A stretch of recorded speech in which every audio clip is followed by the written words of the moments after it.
fitime të mëdha nëpërmjet seksit. Unë i shikoj që ditë për ditë këto gjëra dalin në media, sidomos në rrjetet sociale.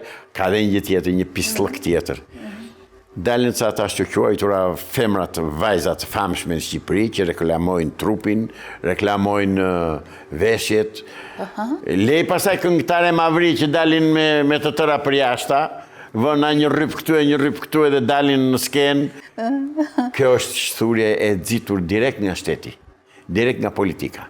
Për të tërhequr vëmendjen. Dy gjëra. E para e punës që ato duan të fitojnë me atë se shikojnë, shesin trupin, dhe e dyta, shteti i leverdis shturja, ajo anarkia i leverdis. Se po të bëhemi të tërë një trup ne, një mendje, dhe të dalim në bulevard dhe t'i themi zotërit, që shkjo që po bën, ne me pështyme mbysim ata.